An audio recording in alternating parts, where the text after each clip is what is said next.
What's going on, everybody? Welcome back to the channel. This is United vs. Everybody. I am your host, Sean, and we are back. The transfer window has officially reopened. Got to make room for all that tough, rigorous Club World Cup prep, right? Fucking hell. I guess now that this bullcrap tournament is underway, the world can resume spinning. We can all kind of let out a breath and kind of get back to things, right? Freaking A.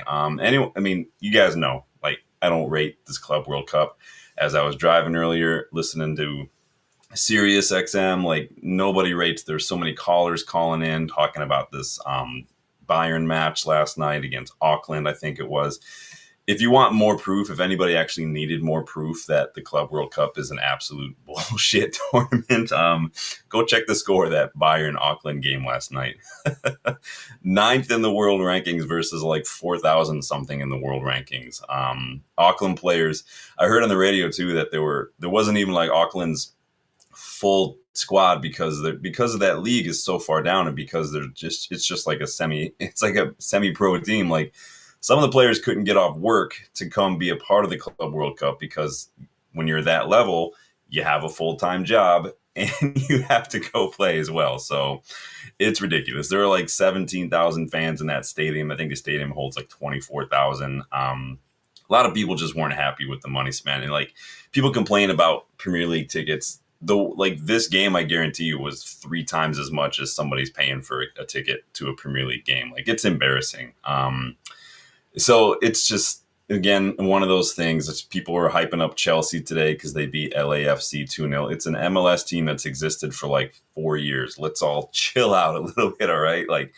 This is ridiculous. But it is what it is, you guys. We're going to dive into the transfer talk today because we got a lot to go over. We got strikers. We got some midfield links.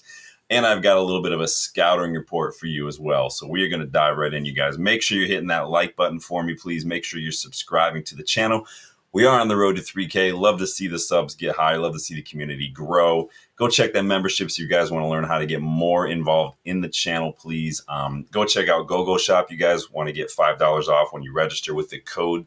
Link is in the description. Go check out the United vs. Everybody store as well. Tons of brand new designs out there. Cool, one-of-a-kind gear designed by yours truly. Don't judge me too harshly. Don't make fun of me. But there is some sick-ass gear on there, I'm not going to lie. And if you guys want to get all your games ready to watch, if you want to go get some other sweet gear, go check out the channel's homepage and check out the links just before the mask, just before the banner. Get links in there to Fubo, links in there to Fanatics as well. They were kind enough to hook me up, so go check out those links in there. Go straight through the homepage in the channel. You'll see when you click the little thing that says more links, you'll see links right there, you guys. Go check those out. Fubo's got tons of footy on there. I think I forget what the monthly rate is, but they've got different packages. They've got other stuff besides footy. And then Fanatics, you guys know well. We've talked about Fanatics many times. I've purchased stuff from Fanatics. I've purchased it for giveaways from Fanatics. It's not like a GoGoalShop. Fanatics is legit. This is no different than getting something from Kit Locker, World Soccer Shop, Dick's Sporting Goods, or anything like that. Fanatics is legitimate. They've got tons of sales on there all the time. But go check the links in the video, in the homepage of the channel as well. So let me get started here, pop up here and see what everyone's doing. Danny, big up, man. How are you doing today, man? What's the weather like over there, dude? I'm not going to lie, you guys. It's about to be almost 100 degrees where I'm at this weekend. I'm not looking forward to that. I'm trying to do all my outdoor stuff now. I barely made it today. I just went and did a little disc golf this morning at 9:30 just to squeeze in a quick round before my class at noon, and it was bacon. I want to go kick a ball around tomorrow, but it's going to be hot. So if I got to do it tomorrow, I got to go really early in the day. But I've got to take my dog to the vet tomorrow, so I don't know if I'm going to have time in the morning. But big up, Danny. Danny Cunha, center back from Botafogo, scored last night, heading to Forest. Good deal.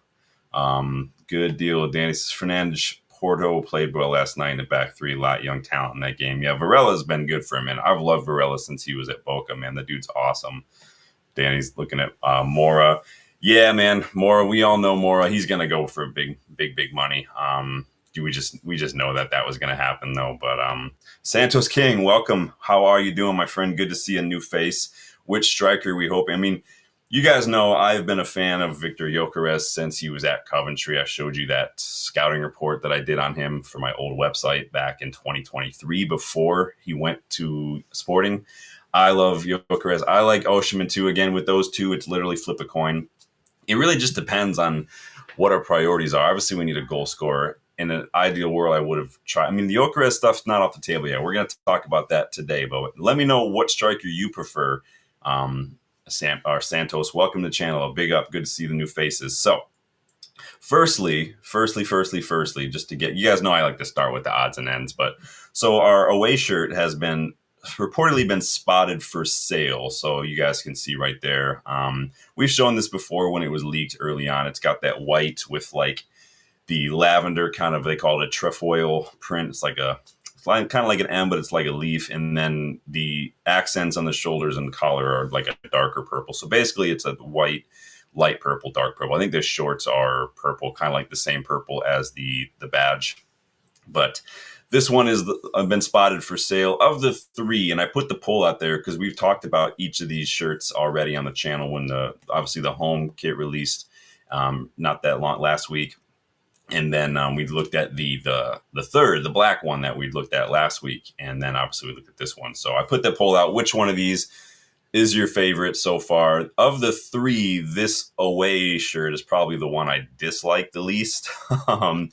Aside from last year, which I liked both the third and the away, the blue one and that white one with the flag.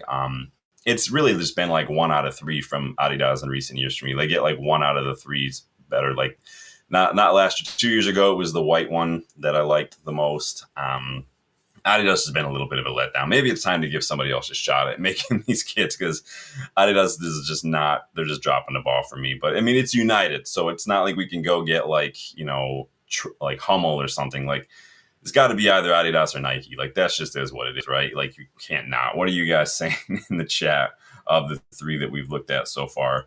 Pretty evenly split between. Okay, so not so. It's pretty evenly split so far. You guys keep kind of hovering back and forth between. So far the majority is none. You guys are not having it. Danny, they just hit the wrong option. I mean, Adidas are slacking. Adidas are slacking. So far, I'll leave that open for a hot second. You guys get involved there. But on the topic of strikers, Santos, let's talk a little bit about some Gyokeres stuff. I told you guys today's going to be very striker heavy because there's been a lot of striker related news. But talking about Gyokeres, I know Gyokeres is turning into a full-blown saga. I like to say it's turning into a full-blown headache, but we've got some updates today, so obviously we're going to talk about it. That's why we're here. First, coming from Fabrizio Romano today, who had some updates on all the crap we got to deal with over the last couple of days. So, Romano, this is what he had to say. Victor Gyokeres has not outright rejected Manchester United. He has just emphasized that Arsenal is his current priority.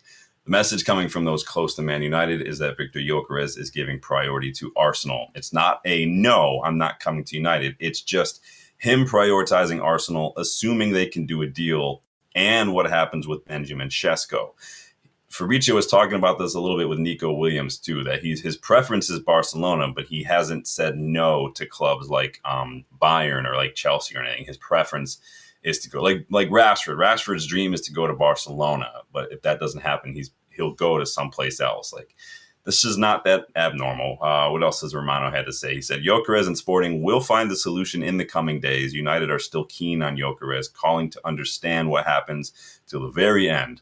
They respect him prioritizing Arsenal due to Champions League football, but still there.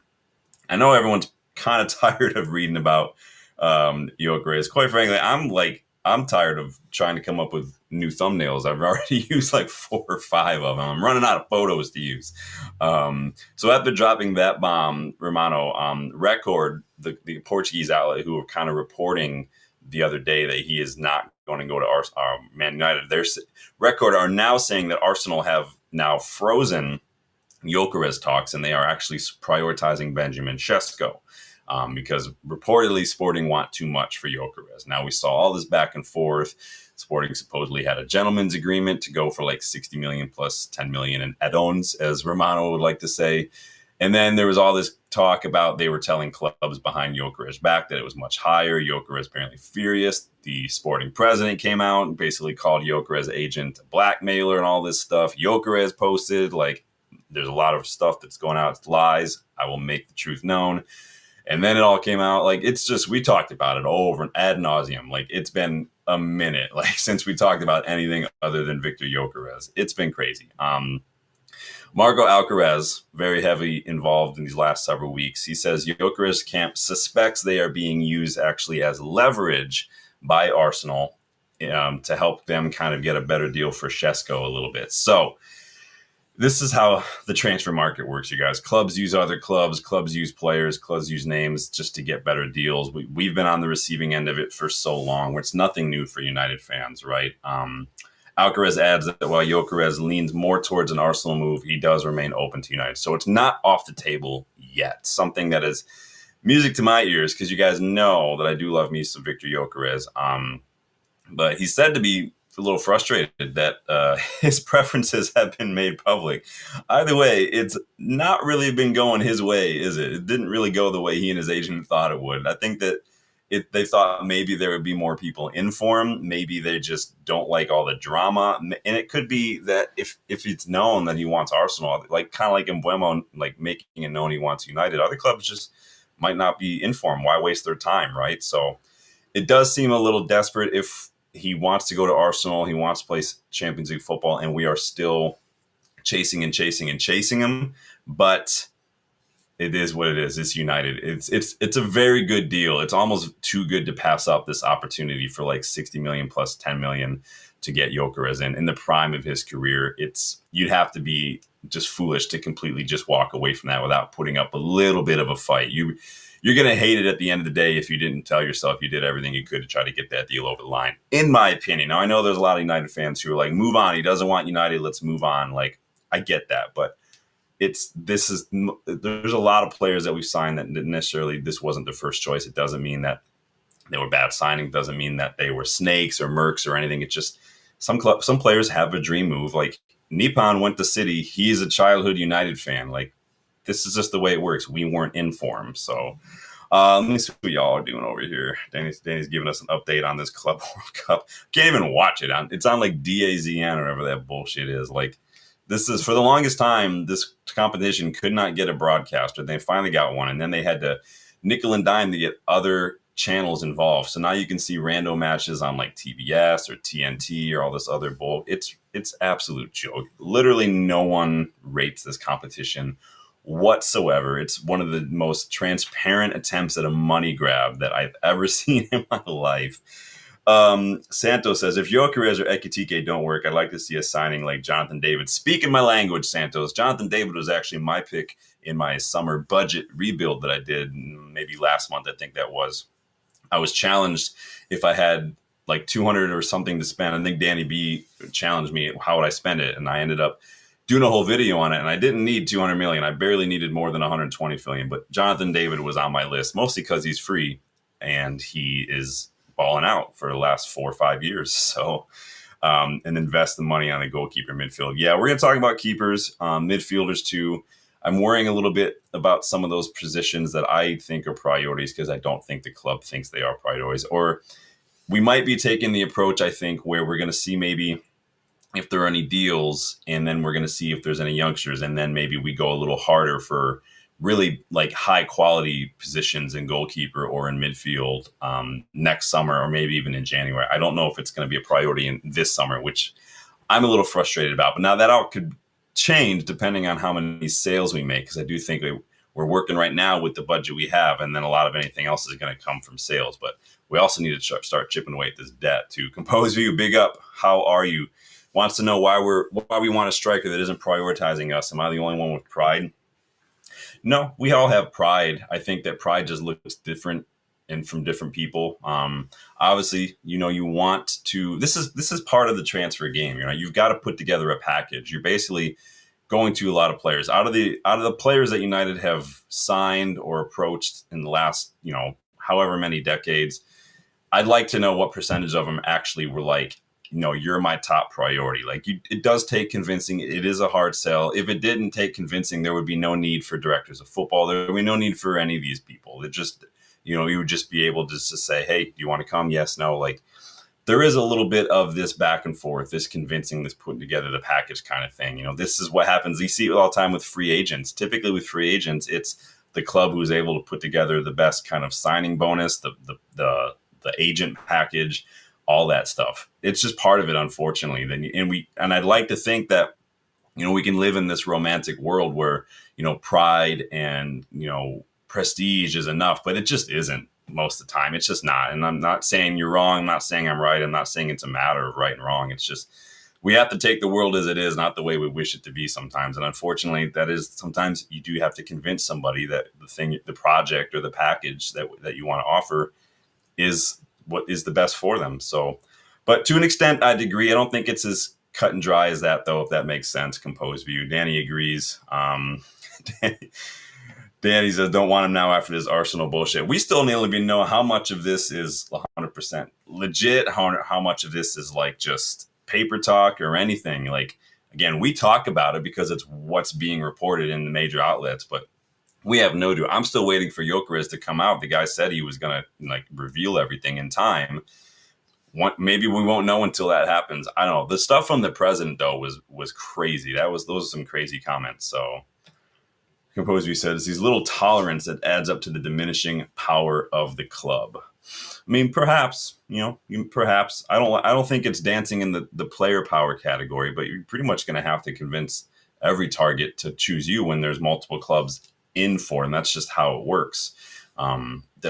That's just the way it works. If you were, top of your field in a job and you had two companies competing for you, it might take some convincing to choose one or the other. It just is what it is. But what are you going to do? Composed View says, imagine we claim to be a big club, but begging a player that progressed under our manager, yet his preference is another club. No shame, no pride. I'm sorry, but I'd rather get Ekitike that's a fan. Every player says they're a fan until they're not. I mean, Jack Grealish is a United fan. He went to City and amazing. Now all of his posts are Manchester is blue. There's no loyalty in football, Composed View. We've said that many times. The only color that people are loyal to tends to be the color green. Now, occasionally you get those rarities, the rarities like the Letiziers and these guys who, maybe could have done with a bigger move. Or Harry Kane, you could argue too, could have done with a bigger move earlier, but stayed. You do get some of that now and then. And there are a lot of reasons that go into that. Sometimes that's not even about loyalty to the badge. Sometimes that's a family-driven decision. My family is comfortable in London. We don't want to move. We're happy here. There's no reason to move. It doesn't matter if he wasn't winning trophies, Harry Kane. There could be a lot of reasons for a lot of this. So that's what I mean when I say it's not as cut and dry. I wish it were. That would make it a lot simpler. There's just so much nuance and there's so many layers and there's so much, honestly, we don't know behind the scenes. All we can do is react to what we see posted in the news, right? So, but I hear you. I totally hear you. In an ideal world, that would be what it would take. I just don't think we can. As you're talking about Kevin Zenon, we did a scouting report on him a while ago.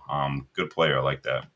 Santos said Ekitike as a fan is great, but it's about 25 million more than Gyokeres, which is a lot considering we have sold nobody yet. And it's looking unlikely we will sell all the dead weight in the team. Yeah, that's a lot of money for Ekitike. I get that he wants to play, but at the same time, it's just we can't complain about players that age who cost a lot and then don't deliver, and then at the same time say I want them because they like the club. Like I think United. I'm not accusing you, Composed View. I'm just saying I think it's United fans and football fans in general can be they can have short memories sometimes with some of this stuff. And I think that there is a balance in there somewhere and all that and some sort of Venn diagram with football fandom and tribalism and priorities and pride and all that stuff. There is some sort of Venn diagram where right in the little middle is this ideal spot. But there's a reason that middle spot in the Venn diagram is the smallest spot because it is such a tiny, tiny, tiny possibility that it's almost impossible to find something. And so I think that we got to zoom out the lens a little bit, be a little bit more open-minded, and accept the fact that without Champions League, and we knew this was going to happen going into the summer, without Champions League football, with the state that we're in right now, But we do have pride. Bruno chose us, instead of taking a lot of money in the Saudi League. So we do have that pull. Cunha chose us. He's been a lifelong fan, even without knowing the outcome of the champion or the Europa League final. He chose us. And Buemo's choosing us. There are players that do that. And I totally agree. I've said the other day, if I'm kind of over the drama with Gyokeres.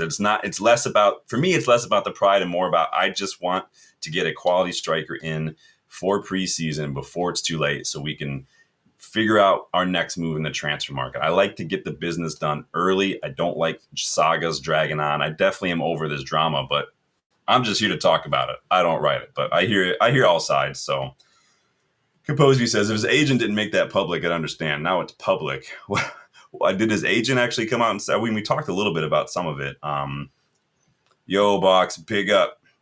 Hope you're doing well, my friend. If he scores goals for us, who cares if Gyokeres wanted Arsenal? Yeah, right. I mean, at the end of the day, if Arsenal don't want him, I mean, he's not saying no to United, according to Fabrizio Romano. It's like if I go to a restaurant and I choose between like a cheeseburger or like a steak, it doesn't mean choosing one doesn't mean I hate the other. It just means that I prefer the other one. It doesn't have to be as black or white as that. But Box says, Ferdinand threatened to leave us unless we paid him more money, despite us supporting him through a 9-month drug ban, and we all still supporting him. I mean, there are a lot of players that do that. De Gea tried, Rooney tried to leave, at some point. De Gea was pretty much out the door.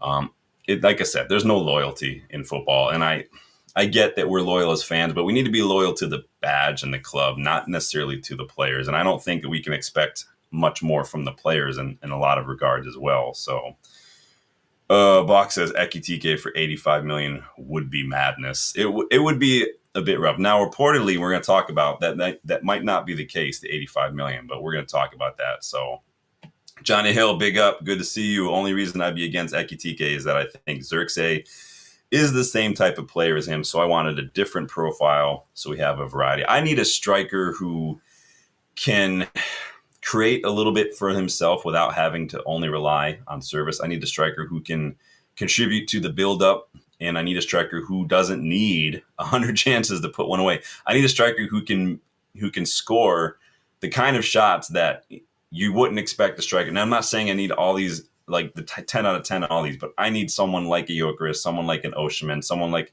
a Jonathan David even is probably maybe a tier down from those two, but he's still an excellent striker. That's what I need right now because we are creating chances.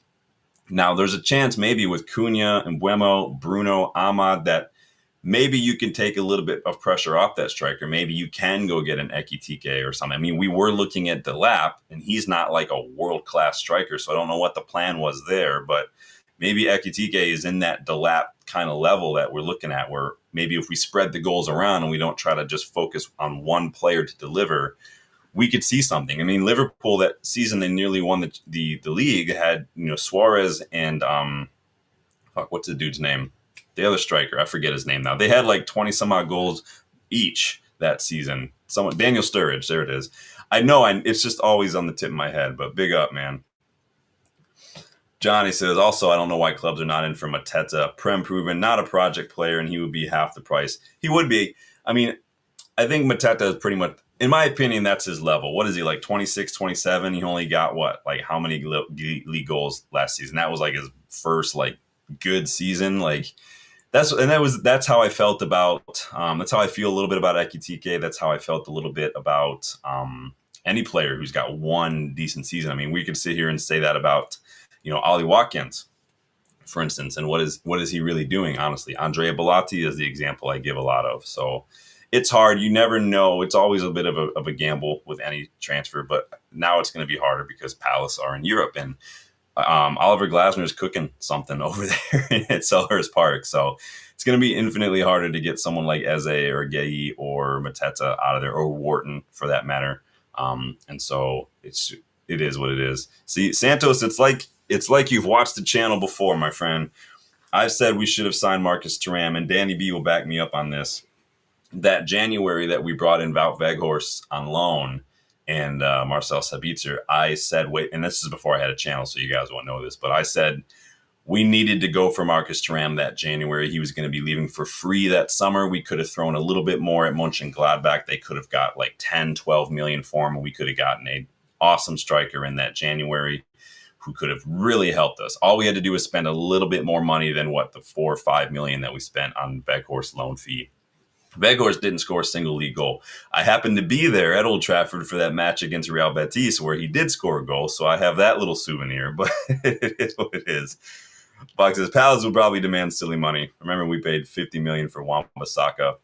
Yeah, that was back under the old regime, though. I don't know if we'll do the same. I think now we have a price that we're going for, and we might haggle a little bit. We might start with a lower and then maybe go up to our max. But I think I just either put down your offer, get the business done early, or walk away quickly. That's what I'd like to see, because I just, at this point, like I said, we got to get players in. Johnny says, DW friend, I'm hoping in my time machine and getting prime Rooney. There you go. There you go. Composed View says, we need to stop making excuses. No loyalty. Have you heard of any player linked to Barcelona speak ill of the club or Real Madrid? No loyalty, maybe, but definitely there's respect, and it shows. Well, it's hard to be loyal to a club you're not part of yet. So obviously growing up, pretty much every footballer nowadays wants to go to Barcelona. They want to go Real Madrid. That's been like that for decades. I mean, even like back in the 90s, 2000s, that's just the way it was. So, I mean, those are a bit outlier examples that you're giving, Composed View. And I get what you're saying, but it's hard you can't be loyal to a club you've never been to. Now the thing is, when you're at those clubs, these clubs have loyalty bonuses, which is why you can't really say anything negative or anything when you're at those clubs, because you won't get your loyalty bonus, which is why you haven't heard a word from Frankie de Jong about his garnished wages or anything like that, because he speaks out, he doesn't get his loyalty bonus. That was the whole big thing with Neymar, where he was pretty much going to PSG, but he waited to pretty much make that move until after the loyalty bonus kicked in, and that's why Barcelona were not happy with him. And so there's loyalty bonuses in those crazy, crazy things. So Johnny Hill says, Marmoush probably would have been a good buy, but I know he's at City's bench. Marmoush is good. Don't sleep on Mohamed Amora, too, over at Wolfsburg. Santos says, first time but liking the channel. Big up, Santos. Please hit that like button for me if, like Santos, you like what you see, you like getting involved. You guys know I'm all about getting people's voices served. Now, again, eventually there will be a time where I won't be able to stop and read every comment. The memberships do ensure you kind of get those special priorities on those. But tonight, there's not as many people getting involved, so we have some time. So Fox says we need a center forward quality of Oshman or Gyokeres. Part of me, yes, I'm still split. Like, obviously, in an ideal world, we want that, right? We want a top striker. But you got Cunha, you got Mbeumo, you got Ahmad, you got Bruno. I think that we're going to be seeing a lot of goals right now. And so I think that we're good. Composed View says, by the way, this is the reason the culture of the club is in the mud. When you lure players that prefer other clubs, no wonder why our culture isn't as it should be. Please miss me. Who are we luring that is not, that prefer other clubs? Like who? You gotta help me understand. You can't make a statement and then, I don't know who you're talking about. You have to give me an example who we're luring that wants other clubs. So Parth Patel, welcome to the channel. Do you think there's any value in getting a big striker signing, or is there better value elsewhere? Whilst I know we lack goals, really think our biggest problem is midfield. Midfield is a problem. The problem is that we just have a lot of players. We have to get rid of players. We've even Eriksson left for free. We've still got Kobe, Bruno, Casemiro, Ugarte. We've got Collier kicking around in midfield as well. We got Mount. We got, Xerxes rocks that 10 role. We've got, who else we got? Ahmad can play in the 10. We got Cunha now to play in the 10. We have a lot of players. Now, it doesn't mean that I say that not saying that they're all great, but we have a bit of a bloated squad right now, not quality-wise, but just quantity-wise and wages-wise. And so we really have to move these players on. Unfortunately, I don't know how many we will be able to move on. And that's kind of the hard part here. So Bach says, if United wasn't a sacking club, we've had 10 managers. Yeah, no, it's true. That's a big one. Santos wants to know if we should keep Hojlund one more season. Let me go check this poll real quick, and then I'll change the poll when another comment or another idea pops up here. So I think we should keep Hojlund one more season. No, I don't think we should keep Hojlund one more season. The problem is even if we did keep Hojlund, we still need a striker. If we sell Hojlund, we're going to need two strikers. So it's a hard one. I mean, we really have shot ourselves in the foot over the years to get to where we are right now. We put ourselves in a very difficult situation. Johnny says, it's a shame that the striker market is so bad now, though, apart from Isak, who ain't on the market. All the other options have heavy caveats. And that's the thing. You're never going to get someone that ticks every single box you're looking for, whether that's price, age, goals, prefers United. Not every, it's very rare that I've seen people who just, they want United, it's their dream to play for United. It should be. I would love it if it were the case. I'm not saying I don't agree when Composed View says I'm just trying to be realistic in my expectations of things. If every player just was automatically going to choose us over everyone else, there wouldn't be a need to go sit down and meet with anybody or haggle over anything. They would just come here. There wouldn't be a need to pay Sancho $300K a week. It just wouldn't be a need for it. They would just come. You have to do that. It's just part of it, because even if they are fans, even if they grew up fans, that's not enough for the vast majority of players. And so expecting that and kind of putting a hard boundary there it's just not the way it's done. So I'm not saying I disagree with the mentality of it. I'm disagreeing with the reality of it, I guess, if that's what I'm getting at. So, but I hear what you're saying, you guys. Composed View says, I'm still speaking about Gyokeres and explaining to other contributors why Gyokeres is a hell no. And you're more than welcome to your opinion. No one's saying you're right or wrong. It's not about that. And no one's here to try to change your mind. I'm ready to move on from Gyokeres just because of the drama. Like I said, let's just get someone in. So it is what it is. If he scores goals, I don't think most people are going to care anymore if you wanted Arsenal or not. If Arsenal don't want him, but that's why I said earlier, it doesn't really seem like it's going Gyokeres or his agent's way. It doesn't really seem like things are going the way they thought it would. I think that they thought there would be a lot more clubs in for him, and that would maybe Sporting thought there would be a little bit of a bidding war.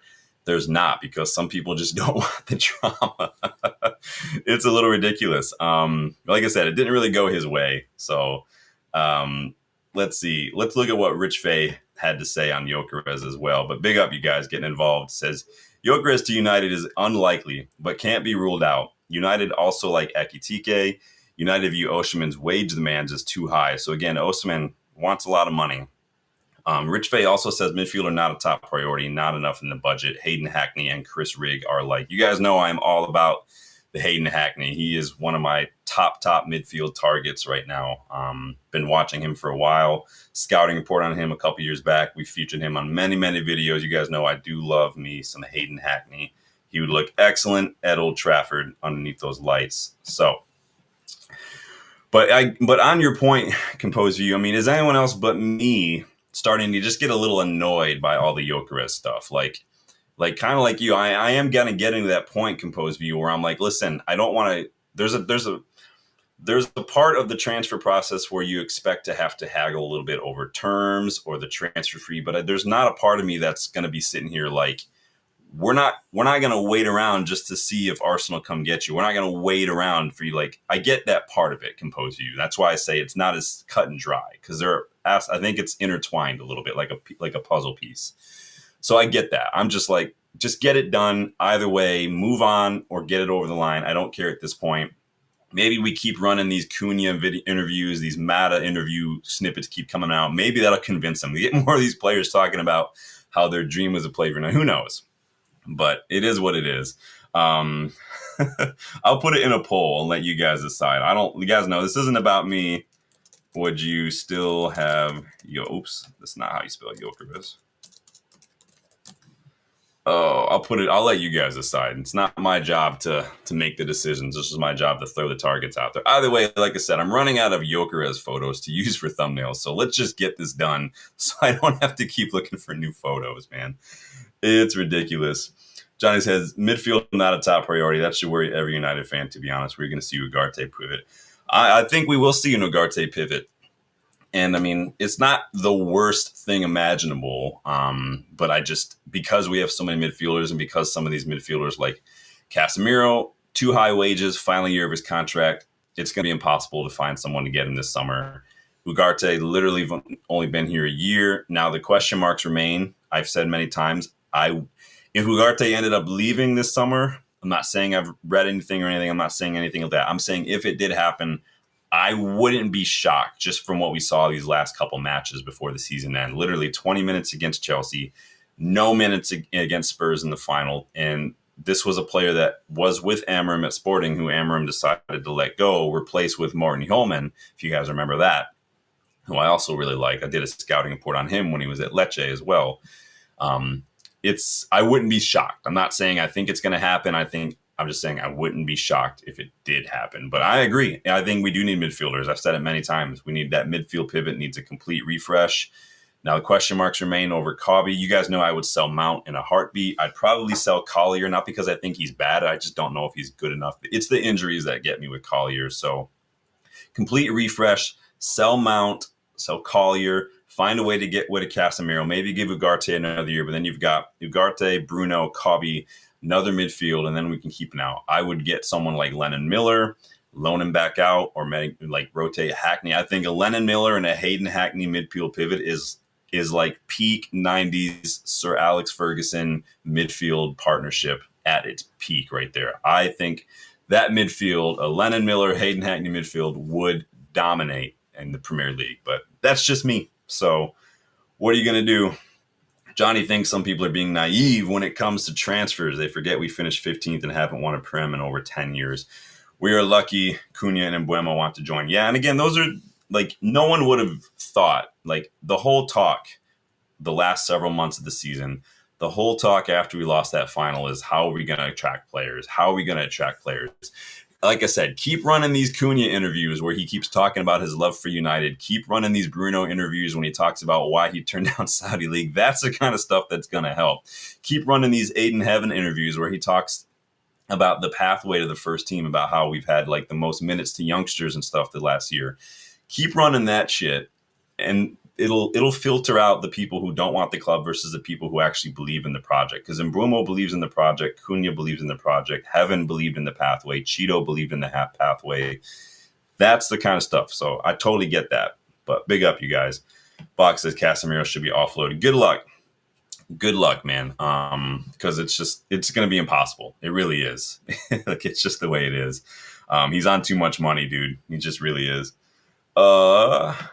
Johnny says, I love Angelo Stiller. Yeah, we did so a couple weeks ago, I did a video, and this was prior to the DFB Pokal final. I did a video highlighting a lot of players who will not be in Europe next year, who I think could improve us as a squad. And Angelo Stiller was on that list, but that he kind of hinged upon Stuttgart winning the Pokal. They won the Pokal, so he would be the most expensive one on that list. But there was a ton of players in that video. A lot of people really liked that video. Go check out that video, Johnny, to see a lot of other ones. Now, you didn't butcher it. He's giving us an update on this Boca Club World Cup. Who are Boca even playing right now? I was trying to watch this Flamengo match, maybe, just because I don't get to watch a lot of Brazilian football. But I don't have DAZN or Globo, so I'm definitely not watching that. They're playing Benfica. Interesting. A lot of former United players at Boca. Box says, thoughts on Amorim. We're going to get to it. We're going to get to it. Again, I don't think that center back and goalkeeper, I think it was the bottom of the list this summer was center back. Next up on the priorities was goalkeeper. And then above that, maybe like right wing back and center midfield. But I think all those four bottom priorities are going to depend heavily on selling players. I don't think goalkeepers are up there. I don't think we would turn down an offer for Onana, and it could expedite our need for a new goalkeeper, but I don't think we're actively looking to sell him. Now, you guys know, for me, going into the summer, it was striker and goalkeeper. 50-50 priority for both. Like, need a goalkeeper. I can't stand Onana. I think he's a horrible keeper. He's one of the worst keepers I've ever seen, and he needs to go. Like, it's just, I'm not to be mean. I'm not trying to be cruel. I'm just looking at it like he's just awful. He's absolutely awful. We're talking about keepers. I've got some ideas on that. Boxes we could brew not recruiting a goalkeeper. We really need to do something. So Composed View says, can't rebuild on sand. If that's naive, then I must not understand the fundamental principles needed for a strong rebuild. Must believe stupidly that talented players without dedication is enough. No one's ever said that. I've been saying for months and months and months composed view that we need players with a strong mentality. We need players with resilience. We need leadership. We need players that fight for the badge for over 90 minutes. We do.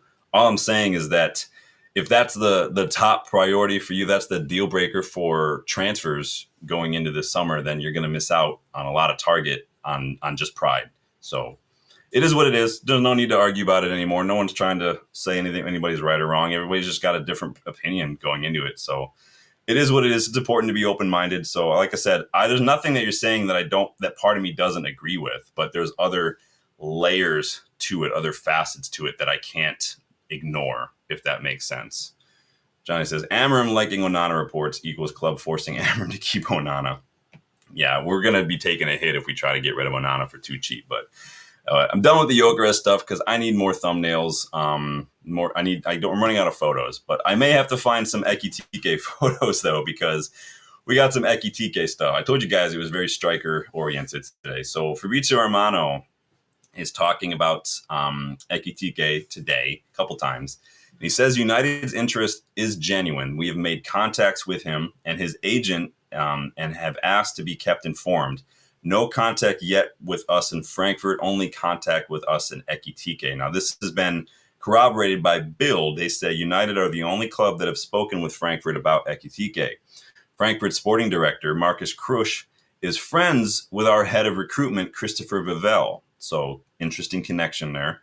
Ekitike is open to moving Old Trafford, and his brother and agent, Karl Mwalako Bookman, I'm sorry if I mispronounced that, is in dialogue with United's officials. So, again, talking to Ekitike, talking to his agent, Florian Plettenberg has kind of said the same thing as well today. So a lot of people kind of backing up this claim that we are contacting Ekitike and his agent, trying to make sure that, kind of like the Mbeumo thing, is this something you want to do? What's it going to take? And then we'll take that to Frankfurt and go from there. And I'm surprised that Frankfurt are looking to sell Ekitike, but there is another report coming out today from Florian Plettenberg that could be a sign that Frankfurt are already kind of planning for life without him. So Florian Plettenberg reports that Frankfurt have entered negotiation with Mainz for the transfer of 24-year-old striker Jonathan Burkhardt. Personal terms are reportedly agreed. Fee is still being discussed. Again, this doesn't 100% mean Ekitike is leaving, but it is interesting. Frankfurt are looking for another striker. Now, they had to replace Marmoush. Ekitike kind of stepped in to fill that role a little bit. Frankfurt they've been selling strikers left and right over the years. Jovic, Andre Silva, like Marmoush, like that. Like this, they're kind of like Brentford in that regard. A lot of their good attackers end up being sold every year, it seems like. So, again, this doesn't necessarily 100% mean Ekitike is leaving, but it is one of those things that does add a little bit of an interesting layer to the whole saga. Again, who knows what's going on? If we're talking to him, we're talking to him. Like I said, we were in for Delap, who was young. Kolomoani box. Yeah, that's the other one I meant to remember. If we were in for Delap, another young striker who had a decent, I'm not going to say a great because it wasn't great, but a decent season, similar age and stuff. Who knows? Maybe we, like I said a couple times when we were linked to Delap, maybe we're trying to spread the goals out instead of having a single focused point of attack. Cunha and Mbeumo, a striker who can drop a little deep and link up, kind of like Delap does, kind of like Ekitike does, wouldn't be the worst thing in the world. It would allow some of these other players a little bit of more of that fluid movement up front, kind of like if you remember like 07, 08 United with Rooney, Tevez, Ronaldo. Yes, they lined up in certain positions, but there was so much interchange, so much link up that you kind of didn't know where they were playing. And I wouldn't mind that. Like Hojlund's not great at that. That's not his game, and he does need to get better. But he's expecting him to do that it's going to be an exercise in futility. But we'll know. You got Cunha, we got Bruno, we got Mbeumo, we got Ahmad. They're all going to be pitching in. Ahmad and Bruno are pretty much our top players. Garnacho, we could say Garnacho, but he's not going to be here, so it is what it is.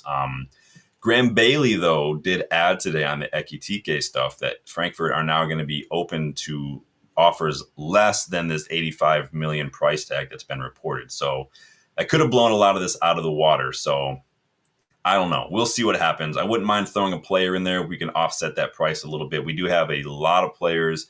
Not all of them are bad, but a lot of them we are looking to get rid of. Maybe that could soften the deal a little bit in our favor. Who knows? It could give us a kickstart to kind of kickstart this rebuild. We need goals, though. Gyokeres and Osimhen probably would be the top picks if you're just looking at goals and the quality. But again, it's all about that rebuild. If Gyokeres doesn't want us, we don't want to wait around. We want to get, I think it's a matter of backing Amorim, getting his striker in, letting him get the work done. Who knows? Ekitike could be a rising star on the on an upward trend. It could be a spike. I don't know. But you guys know I'm always a little hesitant after one good season. So Danny says he's not worth anything over 50 million euro. Ekitike.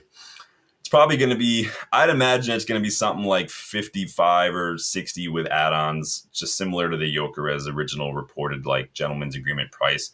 Again, the problem is these clubs are holding out for more money, I think, for their strikers, and I think that does make it difficult because it doesn't seem like we want to go over a certain amount, which, again, that's also going to rule out a lot of your targets, and that's just the way it is. Without Champions League football, we probably had to go to plan B in a lot of ways, and that doesn't mean plan B in terms of players. It could just be plan B in terms of priorities. Maybe we were going to look at goalkeepers. Maybe we were going to look at midfielders, but maybe we said that our front line needs help. And I don't disagree. Our front line needed help. A complete revamp of that attacking line is going to be like a shot in the arm, I think. Cunha, Mbeumo, a top striker, Ahmad, Bruno. If Dorgu gets a preseason, Dorgu has his progressive numbers are so good. If he works on that final ball, that cross in the box, he could be a real asset. He could be a real surprise this season. I think that I would love to see a midfielder. I would love to see a goalkeeper. But again, maybe we're hoping that goals are going to do everything. Danny says, we need a proven target man, Poacher. We have Xerxes. I like Xerxes a lot. Xerxes can fill in at striker in a pinch. Cunha can play striker in a pinch. And Mbeumo can play striker in a pinch. We've seen guys like Kobe, Bruno, fill in at a false 9 in a pinch. We've got Cheeto still in and around is getting more minutes. Don't forget we've got Kone too to come in midfield. I always forget about Sekou Kone. That dude's probably ready for first team football someplace, either here in and around or loan if we think that he would be better with more minutes. But it is what it is. So on Osimhen, though, while we're talking about Osimhen, I told you guys, so many striker things to talk about. We're not anywhere close to being done talking about strikers yet. So make sure you're liking the video, guys. Make sure you're subscribing to the channel as well. If you guys want to watch some of this Club World Cup, guys, go back to the channel homepage when you're done here. Click on the links underneath the channel's main page to get linked to Fubo. And there's a link to Fanatics too if you guys want to get some gear. There's tons of sales going on at Fanatics right now. I think there's like a 25% off sale. I just got a training top that'll be here tomorrow, so you guys might see that in the next video. I'll let you guys see that, but go check that out if you get a check-in. So on Osimhen, Romano had a little bit to add on Victor Osimhen today, though. He says the race for Victor Osimhen is still open. He says Al Hilal want to submit a new offer, while Premier League clubs and then Galatasaray and Juventus are also still interested as well. I don't know how much more of an offer Al Hilal are going to offer. They went from this started at like 25 million a year. They went up to like 40, 45 million a year, and he still rejected it. I told you guys the other day, either he doesn't want to go there or he knows that they've got money and he can hold out for more. It's like a game of chicken. They're literally the only club who's going to pay him that kind of money, though. So if he's pushing for more money because he knows they have it, then Osimhen's playing a very interesting game with Al Hilal. He knows that they had a lot of money earmarked for Salah, for Bruno. Bruno turned down $700K a week. I'm sure Osimhen's holding out for something like that. So Romano mentioned, too, that we do think that Osimhen's wage demands are too high.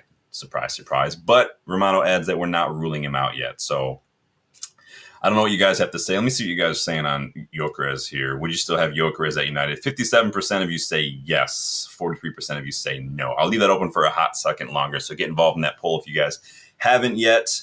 Box says Kone being loaned out to a Swiss. Is he going to a Swiss club? I know we have Lausanne Sport. I wouldn't mind seeing him go get first team minutes.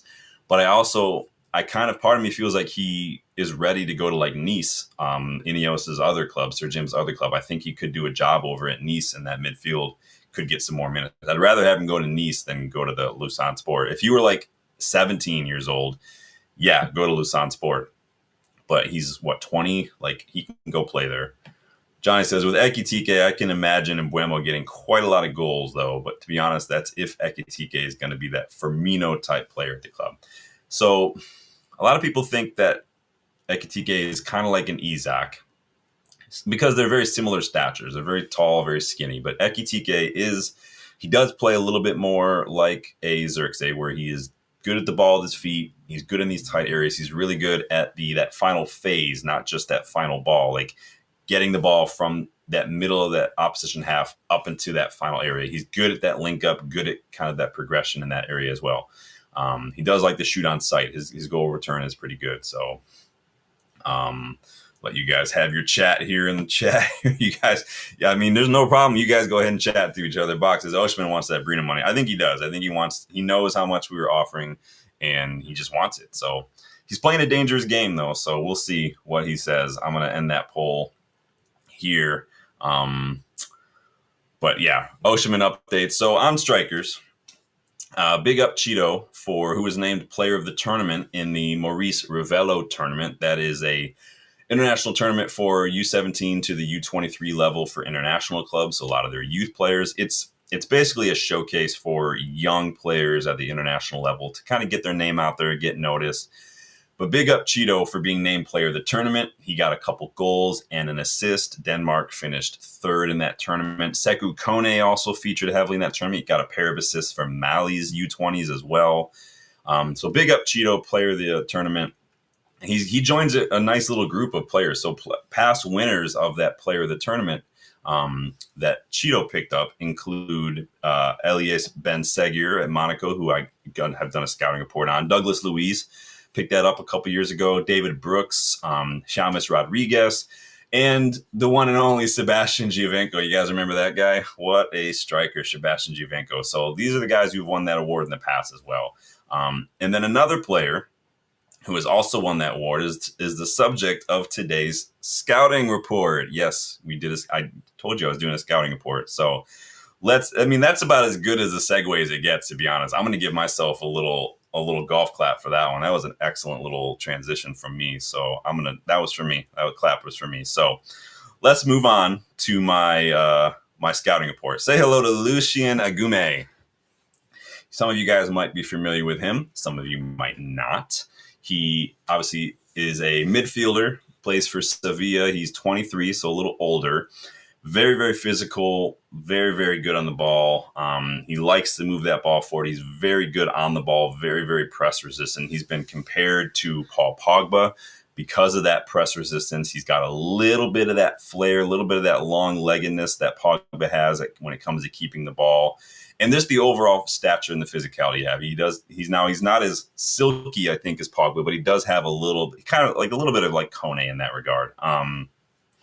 Very, very good, though. He's got a goal, 3 assists, 4 big chances created this season. He's in the team of the tournament for that Best 11 awards at the youth level as well. So he's doing very good. 3rd-rated player in the Sevilla squad this season. 2nd for tackles and interceptions. If you look at his heat map and his percentiles this season, you can see very, very ideal, like very similar to a lot of midfielders that I've scouted for us, very, very similar to a lot of midfielders that I like because the good, healthy balance of physicality, defensiveness, and ball progression.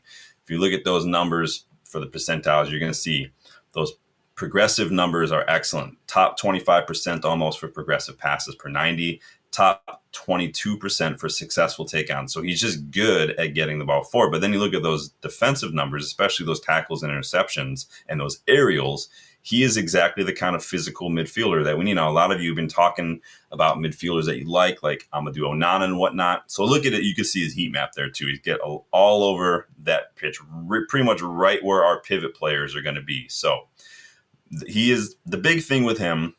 This is the big thing with him, all right? So let me go here. You guys talk about Amadou Onana.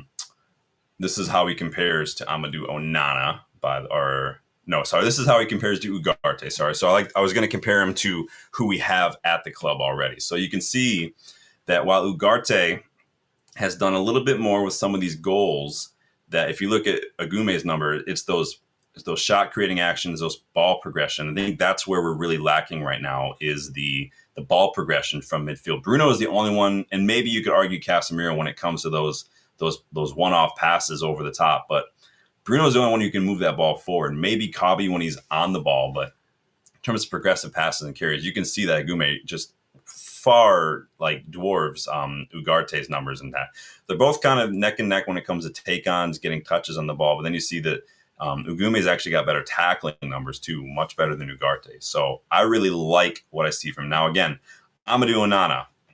That's the one guy a lot of you guys are saying. This is how Agume compares to Amadou Onana as well. So Onana's got him on non-penalty goals, and he does have him on those aerial duels as well. But if you look at a lot of the ball progression, Agume's got it. Shot creating actions, passes attempted, Agume's got that as well. Take-ons, touches, even dribblers tackled, Agume's got that as well. So very, very similar to a lot of the profile that we're looking at from this from these midfielders. Good age, I think, good experience, very, very good. Yeah, like Danny says, similar to Kamara. He is very similar to Kamara. You guys, I did that scouting report on Kamara a couple weeks back. He is a fan, yep. So the big thing with Onana, let me get this off the screen for y'all so we can talk to each other like grown-ups. So the big thing with Luciano Agume is that he seemed to want to move to a big club at a very young age. And to be fair, he got it. You know, he went to Inter Milan from Sochaux as a teenager. And back then, Barcelona were interested, Olympique Lyon were interested as well. He ended up going on a ton of loans after joining Inter, though. He didn't really play for Inter. And in 2024, he moved to Sevilla permanently after he was on loan there for a while. And I don't have a problem with young players backing themselves. Angel Gomez backed himself. Dean Henderson backed himself. I don't have a problem. I like that confidence in players. But too soon, those kind of big moves too soon can have a huge impact on your career. I know at the time it's appealing. I want to go play for this club. I want to, but it doesn't always. Marcus Leonardo, where's Marcus Leonardo at right now? Where's Vitor Roque at right now? It can be too soon for a lot of these players. I think players like Neymar, Mbappe, Haaland, I think they sort of ruined it for a lot of these youngsters because they see those guys going at such a young age and they think that you can do that. They look at Lamine Yamal now and they're like, I can do that. But these are outliers. You can't compare yourself to outlying players. You have to be realistic. You should go to the best club for you to get minutes and stuff and for your development. This is a tough lesson to learn. It is what it is. Now, we were linked to him in January. Dortmund have been linked. Arsenal have been linked as well. Arsenal do need a Thomas Partey replacement soon, although they've got Declan Rice, they've got Mikel Merino, they're getting Zubimende. Do they really need a Thomas Partey replacement? Now, he went to Sevilla for just 4 million euros. Not a ton of money. His value right now is £6 million, which doesn't really mean much, but Inter also have a 50% sell-on clause for Agume's contract. So he'll go for a lot more. I think he'd be another. This is what I said. There's a ton of midfielders out there right now that no one's really even talking about a whole lot of them, but the options are plentiful out there. Andrew, big up, man. Good to see you again. Think how many games when we were on top during games that never got the goal and lost. We played with 10 men most season. Thank you, Twat. You guys are funny. You guys are funny. Mark says, I think Leonardo's at Al Hilal. Exactly. Speaking of that, I heard that I read a report that John Duran already wants to lead the Saudi League. Surprise, surprise. It wasn't all bunnies and flowers. Would you take John Duran back at United? Do you think he's good enough? But yeah, so that was my scouting report on Luciano Agume. You guys let me know if you're familiar with him. Do you like him? Do you think he suits the bill? I put up the numbers comparing him to who we have in that position. I think he does offer a little bit more of what we need in that pivot than Ugarte does in terms of that ball progression. We really need ball progression. That's why I like Hackney so much. And I think that you compare him to Amadou Onana, it's pretty much neck and neck. Now, of course, Amadou Onana's got the Premier League experience that everyone wants to go on about, which I get, but he's also going to cost you 5 times as much. So do what you're going to do. So, and plus Aston Villa are in Europe and you just join them in the summer. So moving on, though, if you guys like those scouting reports and you guys have your own players, the memberships are the best way to get involved. Not only in that, but the episode ideas for what ifs, the ideas and suggestions for questions from a boot. Oh, one of those just fell out. Those are all in there as well. Plus, you get involved in all sorts of stuff on the channel. Priority chats as the channel keeps growing and stuff. So just a little thought on there. So let's talk about some more scouting because we've got another midfielder that we're linked with. It's been reported that United had scouts in attendance for a friendly between Algeria and Sweden. Now, in that friendly, our scouts were reportedly keeping an eye on with 25-year-old Nice midfielder Hicham Buadi. I knew I was going to mess that up. I practiced that like 5 times earlier, and I knew as soon as I did, I was so focused on pronouncing the first name right that I absolutely butchered the last name. So Hisham Buadawi, Buadi. I just give up. I was calling Hisham. He's a good age. I like this 23, 24, 25-year-old age range for the midfielder. I think it's good. We're linked to Ederson, obviously. I think he's got the physicality we need. This guy, he won all of his duels in that friendly. He's got pace. He covers a lot of ground, which means he's got the physicality. He's got the energy. He's got the legs. Exactly. Ticks all those boxes. Excellent ball progression, excellent take on numbers, excellent shot creating actions, and excellent tackles. Seems like a perfect fit, right? Almost like literally ticks almost every box. 20 million pounds is the price I'm seeing for this kid. So again, not a bad number. That's like cheaper than what you might pay for Hayden Hackney. Plus he comes from Nice, so that could work. So I've read though, on that note, that he's at Nice. So we knew that we couldn't sign Todibo last summer because both us and Nice were involved in the same European competition. There was that. But apparently, I read that we have an agreement with Nice that neither club will exchange any players and transfers until September of this year. Now, people are like, oh, the transfers market's going to be closed. Nope, it doesn't close till after September opens by a day or two. So, Marcin Boca, Buadi, we could be a deadline deal if that's something that we're trying to get over the line. Doesn't seem like a midfielder is super high on our priority list, though, like I said. But it sounds like we're scouting a lot. It sounds like we're prepping for maybe something in the future, or if maybe we get some funds, move some players on, maybe surprise exit for like Casemiro or something. Then maybe we could swoop, but we'll see. It sounds like Cobby's really making a push to get involved, get more physical, work on other aspects of his game. So we'll see if he can make that step up. But again, it's mostly due to the limited funds that we have, and then prioritizing a complete refreshment of our attacking line. I think that's just what we're doing right now. But again, we have been linked to several midfielders: Hackney, Hisham Buadi, Fratesi. Again, today I saw from Sasha Talvaleri, Ederson. So don't sleep on maybe a late push, like I said, for a midfielder if the opportunity presents itself. Funds-wise, squad availability, whatever that is. Again, this might depend on Casemiro Ugarte, but maybe we could just loan or bet in Kone as well. You guys know I don't have a problem with that. What are you guys saying here? Oh, I'm getting all the backup. Danny says, I'm doing not a poo, saying it years. Composed View says, why don't anyone rate Elliot Anderson? Why does that name sound familiar? Is that the guy? Is he at Fulham? Is that a Fulham player or is that a Brentford player? I feel like I'm thinking of like a white shirt in there. Let me know who that is. Danny says he's going to cost a 40. Now it's going to bug me. Elliot Anderson. Forest. There it is. That's the one. Yeah, have we been linked to him in the past? I feel like I remember him coming up at some point. Box says Bellotti. We have an Andrea Bellotti sighting. Look at that. Big up. Danny says Buadi Lawns. Yeah, a lot of people are all over him right now. They really like him. He's that 17-year-old, right? Yeah. Who did I see earlier? It was Finn with Stretford Paddock, who does the Academy Scoop, was talking about him as well. So Andrew says, I think Harry Maguire would be better goalkeepers. Why not the best winger? Yeah, Forrest. Yeah, I looked it up. That's the beauty of the internet. I can look that up right away.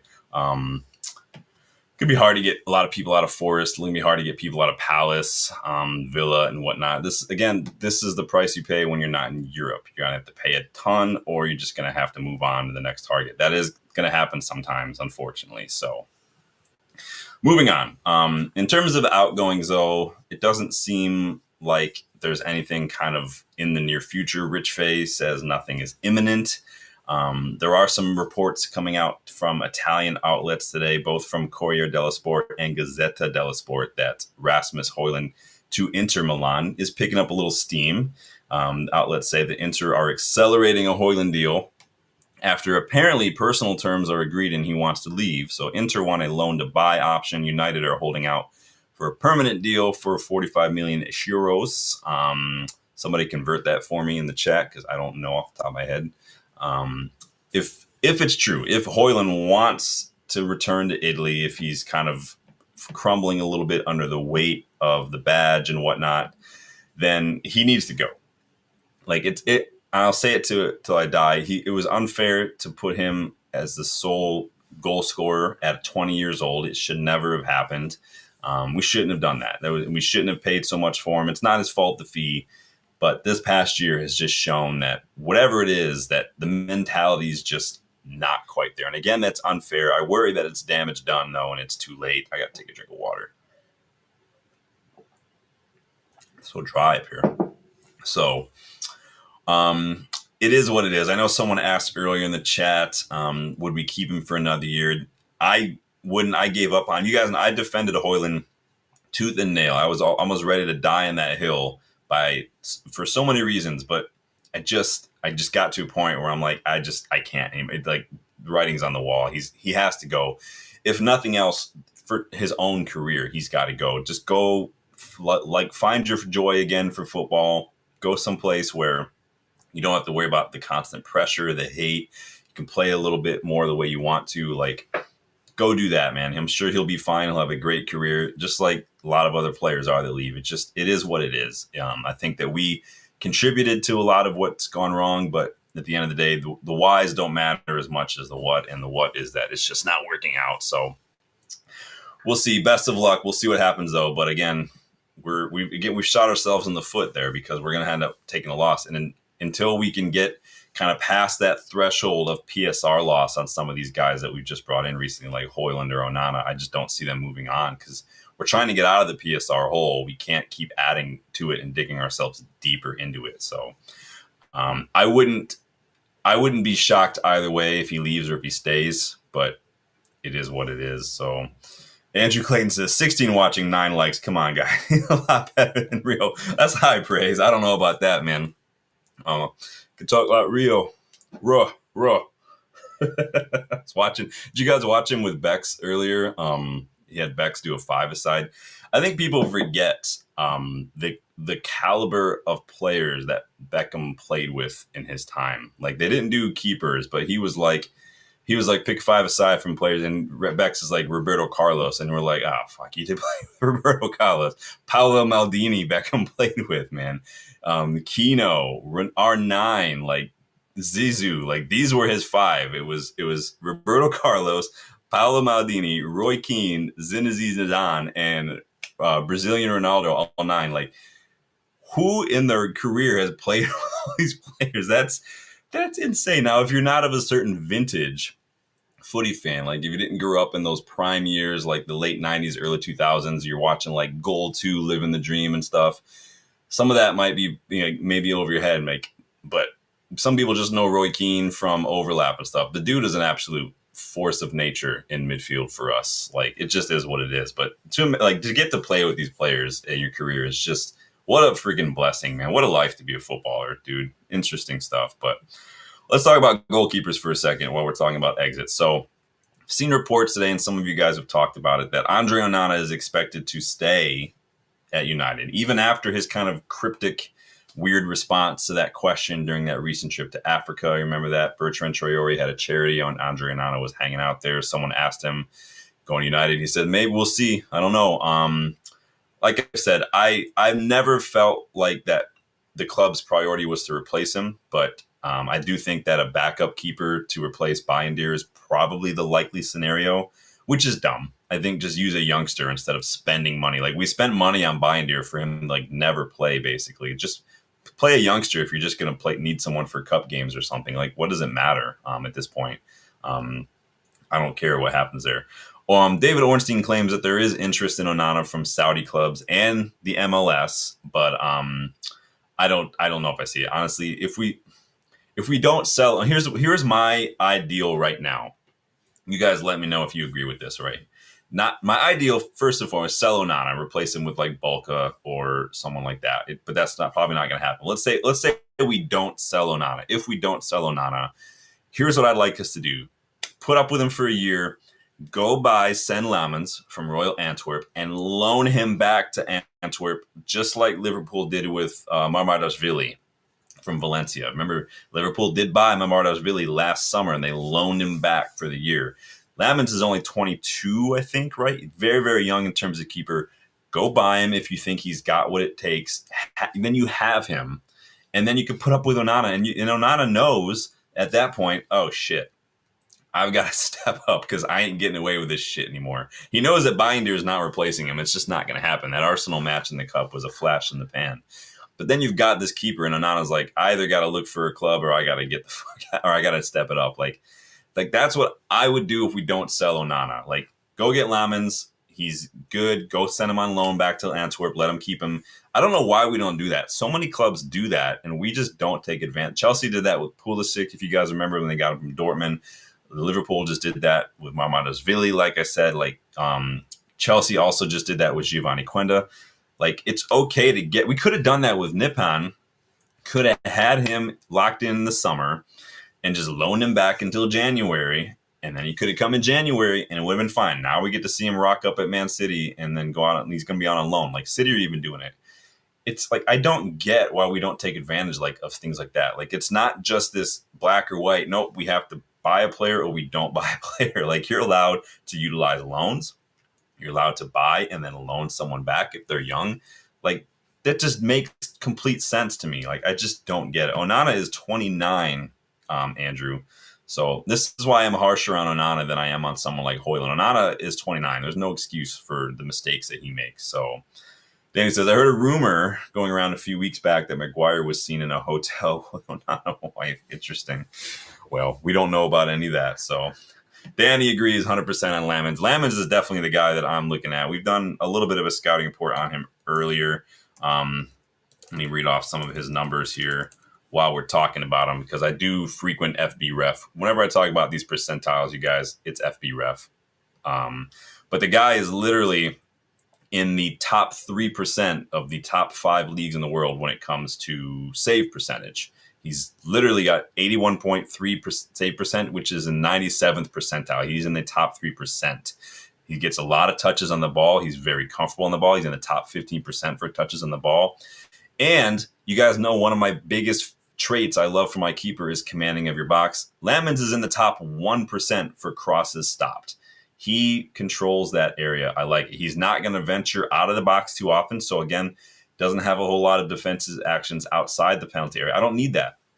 But good enough to come off your line, take advantage, like take control of some of these set pieces that we're defending and just don't let shit in your net. Like, it's not that hard. So I like Sonny Lamens a lot. He's definitely moving up my list here. So Danny says, we suck. Our board and directors suck. Even the new ones.